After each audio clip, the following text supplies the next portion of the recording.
Hello once again, all you lovely people out there in the land of the tube of views. It's me, that gaming nerd John, and we are continuing our destructive trek through 13 Sentinels Aegis Rim, playing through the destruction sequence right now. We're finally in Area 3, kind of that like penultimate area for the destruction sequences. Now that we've finished so much of the plot, we're almost finishing up with the kind of tower defense portions of the game as well. So continuing with kind of the regular format that we have, I've got 2 missions lined up to showcase to you all today with some of my favorite units to fight, as we'll see. But I hope you'll enjoy seeing me flail about wildly and fail spectacularly in fashion as I do. So let's dive right on in.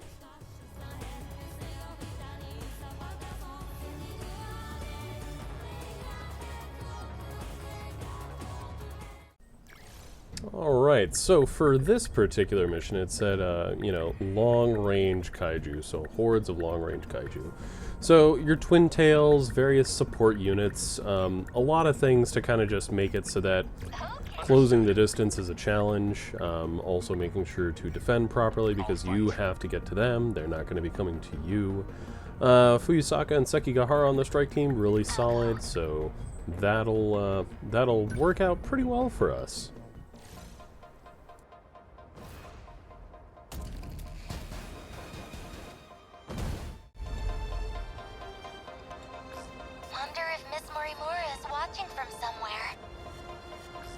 Unfortunately, she's no longer with us. What? Oh no. We're lucky to be alive ourselves. I see. You're right. Anything could happen. Akun, when this fight's over, let's go somewhere, okay? Just the 2 of us? We can go on your motorcycle, take a beach trip, or anything you want. Even if we get reborn as totally different people, I'd still find you again, Akun. So... Then it's settled. I'll take you. That's a promise, okay?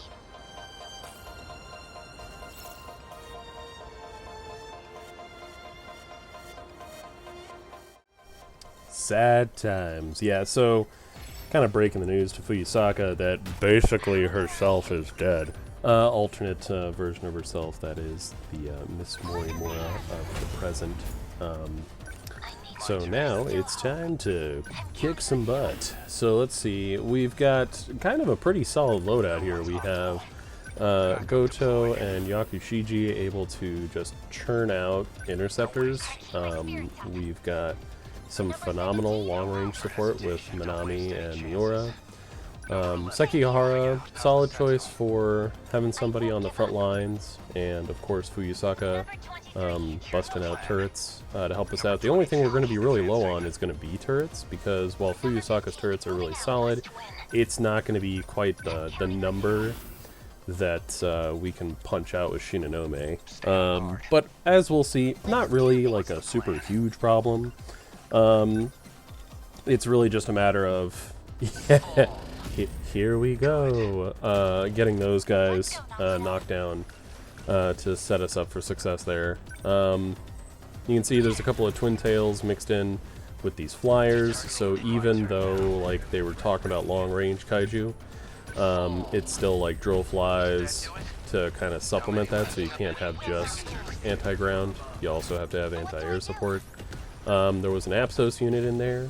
You barely caught it because I hate those things, so it died quickly. Just getting set up. Here we go with some more. Now, haha, look at that Terra Carrier. Great times. Locking that down.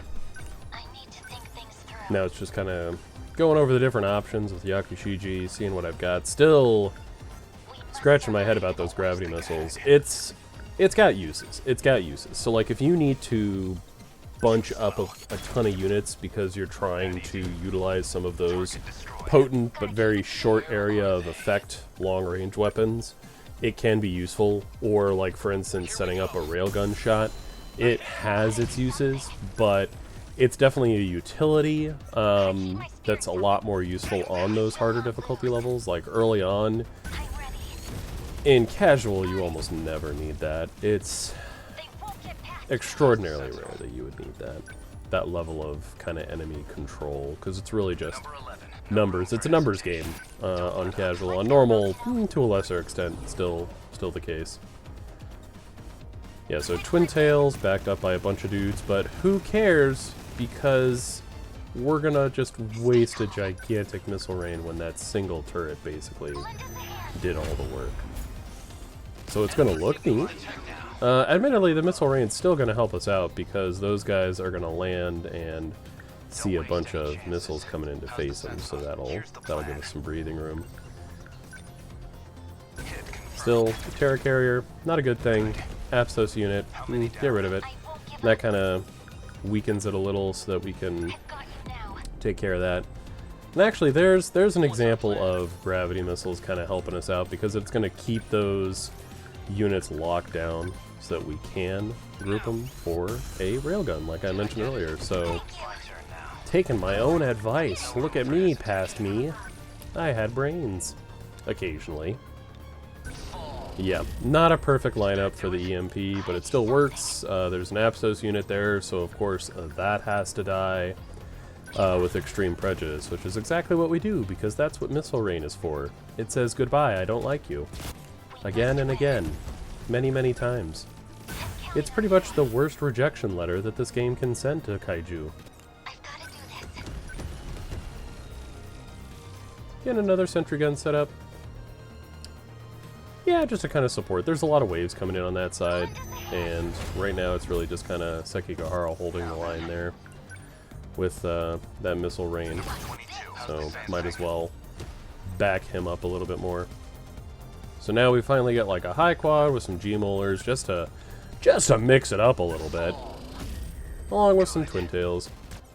So even though the game was like, oh, it's hordes of long-range enemies, you can see it's really like, yes, there's more than normal for the number of long-range enemies, but it's still a pretty diverse range.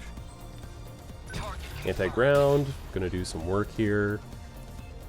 Because it is armor-piercing, so it's gonna do full damage to all those enemies.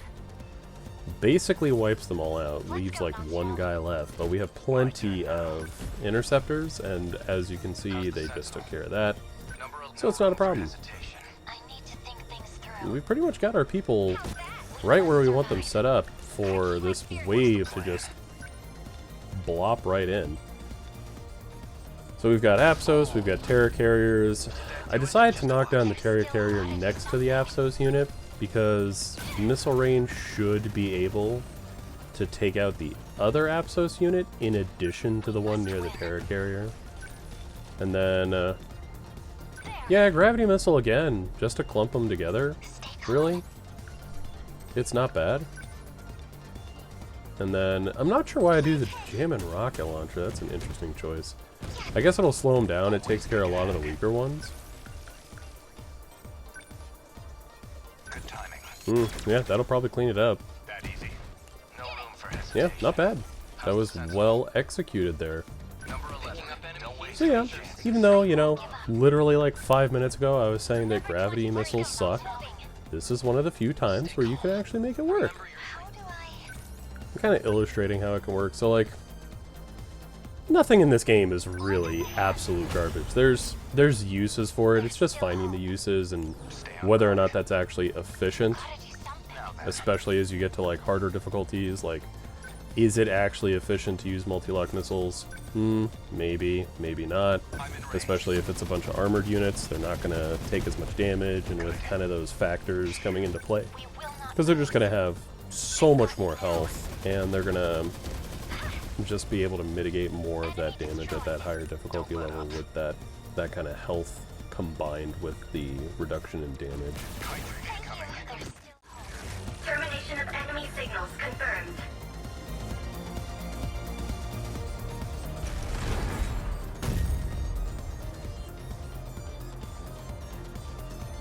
Aegis activated. Terminal closure complete. Surrounding 2-kilometer area now fully secure. Ending technical analysis. fight. We're doing a lot more collateral damage than I thought. But I guess it goes to show. If we think tactically with Guardians and EMPs, we'll gain more ground than just by attacking. True enough. Against Apsos units, I'd recommend at least 2 EMP-capable Sentinels in the strike team. We'll need flares equipped too. They're important for stopping missile assaults, Izumi-kun.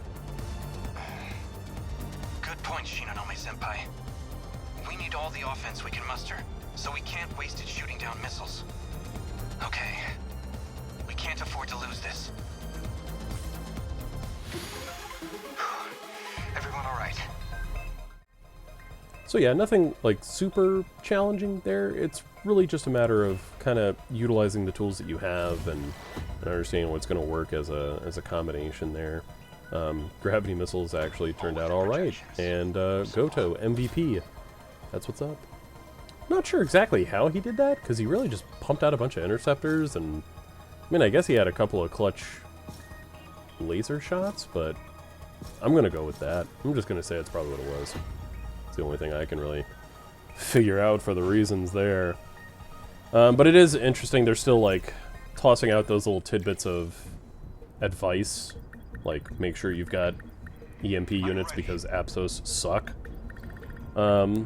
Speaking of units that suck to fight, now we get to face Terra carriers. Still, it's just having an awareness that you need that anti-air capabilities. I think by this point I probably had the EMP surrounding ability on Hijiyama, just because I think it's way better for control purposes for anti-air. We'll find out though.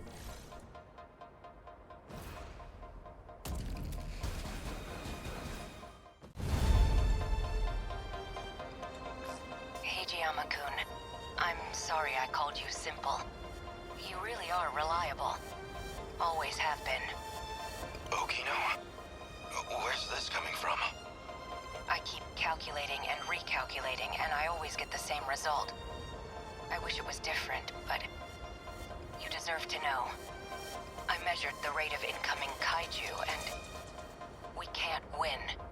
There's 0 chance of surviving until tomorrow. A physical impossibility.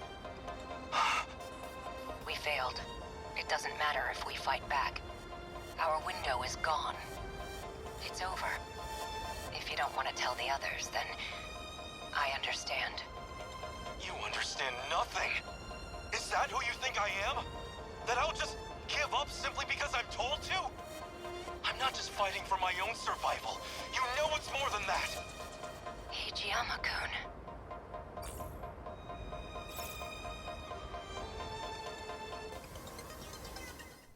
Ah, another great character moment with my boy Hijiyama. Just some great emotion there. Man, every time, love it. He's just such a great character. So yeah, again, kind of that preliminary prep work as you do at the beginning of a mission. Still forgetting that shield matrix exists though, because you know, casual. Why use our brain? So instead, probably interceptors here. Or moving in, because having them on the front lines also works. We've got some pretty good long-range capabilities with Minami, because that's going to give us missile rain. We've also got Miura, so that's a second missile rain if we need to. Super large missiles also in play with them both. Shinonome for the double sentry cannon. That'll be really good. Having double sentry guns is just straight up a way to win. Not sure what I'm thinking of here with Demolisher Blade. I probably forgot that I was fighting against Terra carriers. I might have thought I was fighting against RPFs. Still, I mean, that cleans up most of those guys, so that's cool. Then my brain turned on, and I went, oh crap, they fly! And there's 2 of them. So we'll take out one of them at least. Then, I'm gonna guess we probably just use like, yeah, I was gonna say a railgun here. Just to get that situation under control. So something that could have easily only taken 1 Sentinel pilot, we just wasted 3 on. I mean, effectively leveraged 3 on. And they're not kidding. I'm pretty sure every single wave for this battle is going to have a Terra Carrier in it, whether it's an upgraded, like, blue model, or whether it's a standard, like, red model. So there's another one. This one also has a lovely Apsos unit that we blew away with EMP surrounding, because that ability is good. That's why I put it on there. Oh man, that's not good though. So the only problem with turrets is they do become kind of a target for drum mines. But it's all gravy. Oh no. I was gonna say don't do it. Anti-air bombardment is so bad. Yeah, no, just use a railgun. It does tons of damage. It's gonna clear them out. Those are just red. So Terra Carriers, they're wiped out. Barely, like they manufactured a single unit before they were just obliterated. And now that the Terra Carrier's on the ground, Hijiyama can swoop in and just take it out with the Demolisher Blade. Very efficient. So he pretty much locked down that whole thing on his own. Between the EMP surrounding ability and Demolisher Blade, he demolished the enemy. He took care of it. He really locked down that quadrant, and that's really super useful. The only thing about double sentry guns is that they do require a lot of energy, so Shinonome is now defending. Because, as I've mentioned before, defending is just absolutely useless, and nobody should ever do it. Oh, wait a minute. Yeah. Oops. I never said I was a brilliant tactician. I just said I played the game and love it. Man, you'd think by this point in time I would have learned to use shield matrix. Nope. I do know how to use leg spike though. And that's really what it is. At this point, you just focus fire on those guys, making sure none of those Terra Carriers can make your life miserable, because if they can just punch out a ton of bad guys, then you're wasting your time on all of those little units when they're just going to keep pumping out more and more dudes, and you just won't be able to keep up. And so focus firing on those guys, focus firing on Apsos units as well, because an Apsos unit that is actively buffing just a group of enemies is your worst nightmare. An Apsos combined with a producing unit like a Terra Carrier or an RPF is legitimately the worst. It definitely presents some challenges. Hijiyama locking down this side again. Like, you could see, that just took out everything but the Terra Carrier. Like, he didn't need any other support. He was able to just say, no, stay put, the rest of you die. And was easily able to keep it in control. Miura backing him up there, as you do. Taking those guys out. Kind of unnecessary to use the ability that's armor piercing, but it's also just high damage, so that worked out alright. Hijiyama's basically where he needs to be. He really doesn't need to go anywhere else. Running low on energy for Minami, so just kind of looking at the scene here. Yeah, and just locking it down again. Another set of dudes gone. Now, the ones that don't have armor are gone, but the blue tier enemies are still around.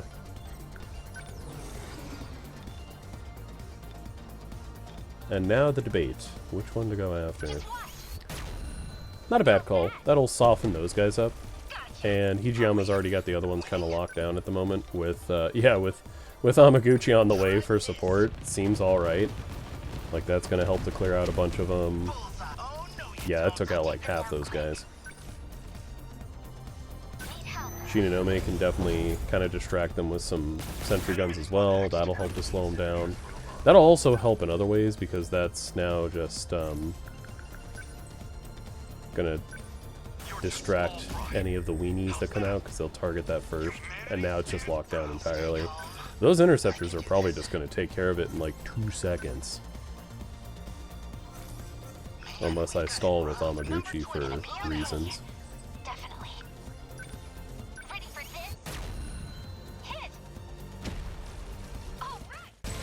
Termination of enemy signals confirmed.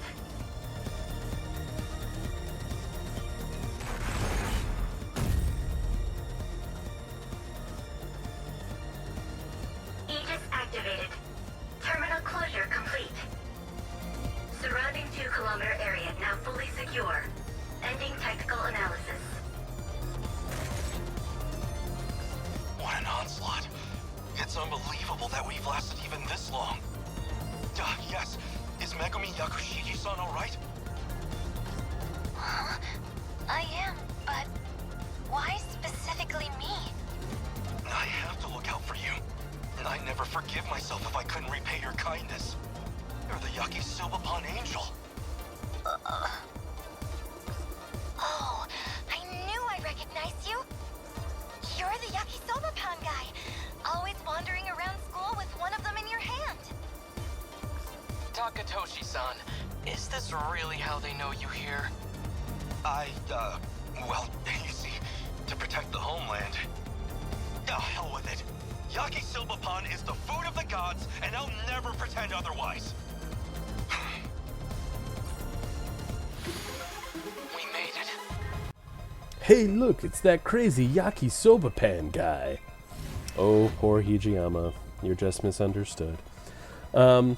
Hilarious, because he's also the MVP for this fight. Like, seriously, EMP surrounding is phenomenal. I don't know if that's a unique skill for his, but if it is, it's one of the major reasons why he's definitely one of the better Gen 1 models. Just having that capability, especially late game with so many aerial units in these missions, and just this one specifically with Terra Carriers, he becomes invaluable. It's hilarious that they're like, oh, you have to use him, like it's some sort of detriment to your combat capabilities. But yeah, that wraps up these two particular missions, as you can see. Definitely kind of ramping it up here. Before, like in Area 1 and Area 2, it was like, oh hey, here's a Terra Carrier. It's the boss, and now it's a regular enemy, and in fact you're going to be facing them constantly. So it's a very different style now that we're in Area 3. You can see like how thematically in terms of the plot, it's really starting to kind of convey that fact that the Kaiju are ramping up their efforts, that they are going all in on destroying the Aegis terminals. So kind of a really neat thing to see there. Next up, we'll be hitting the next two missions, one of which will be, of course, that mid-boss fight, and that's going to be all sorts of great things. So, looking forward to that fight.